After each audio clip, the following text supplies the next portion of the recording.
അങ്ങനെ വീട്ടിൽ 2 ദിവസത്തെ സഹവാസം കഴിഞ്ഞിട്ട് ഞാൻ തിരിച്ചു പോവുകയാണ് കേട്ടോ.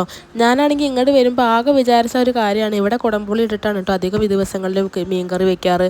അങ്ങനെ ഒരു പിടി പിടിക്കാമെന്നൊക്കെ വിചാരിച്ചു. പക്ഷേ വെള്ളിയാഴ്ച കാരണം കൊണ്ട് ഒരൊറ്റ മീൻകാരൻ വന്നിട്ടുണ്ടായിരുന്നില്ല. ശനിയാഴ്ച ആണെങ്കിൽ മഴ കാരണം ഒരാളും വന്നിട്ടില്ല. എന്നാലും തരക്കേടില്ലാത്തൊരു കറി ഉണ്ടായിരുന്നു കേട്ടോ. ഞങ്ങൾക്ക് എല്ലാവർക്കും ഇഷ്ടമുള്ളൊരു കറിയാണ് ഉണക്കപ്പയർ കുത്തി വറുത്തിട്ട കറി, പിന്നെ ഉണക്കമുളക് വറുത്തതും. അതും കൂടിയിട്ട് ഞാൻ കറി ആയ വഴിക്കൊരു പിടി പിടിച്ചു കേട്ടോ. അത് കഴിഞ്ഞിട്ട് ഒരു 3:30-4 മണി നേരത്ത് ഒന്നും കൂടി കുറച്ചും കൂടി ചോറുണ്ടു. എന്നിട്ടും അമ്മയ്ക്ക് മതിയായിട്ടില്ല കേട്ടോ. വേദക്കുട്ടനെ മുടി കെട്ടി കഴിഞ്ഞ് വരുമ്പോഴേക്കും അമ്മ ഉണ്ട് ഇഡ്ഡലി സാമ്പാറായിട്ട് വരുന്നത്, ഈ ചായയും കൂടി കുടിച്ചിട്ട് പോയാൽ മതി പറഞ്ഞിട്ട്. പിന്നെ വയറിൽ കുറച്ചും കൂടി സ്ഥലം ബാക്കി ഉണ്ടായിരുന്നു, അതുകൊണ്ട് ഞാൻ ആ ചായയും കൂടിയും കഴിച്ചു കേട്ടോ.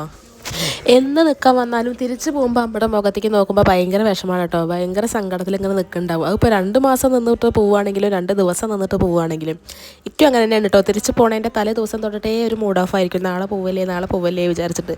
പിന്നെ വീട്ടിൽ വന്നാലോ ഇന്നലെ ഈ നേരത്ത് അവിടെ ഇരുന്നു എന്ന് പറഞ്ഞിട്ട് ഇങ്ങനെ ഫോൺ വിളിയിലായിരിക്കും.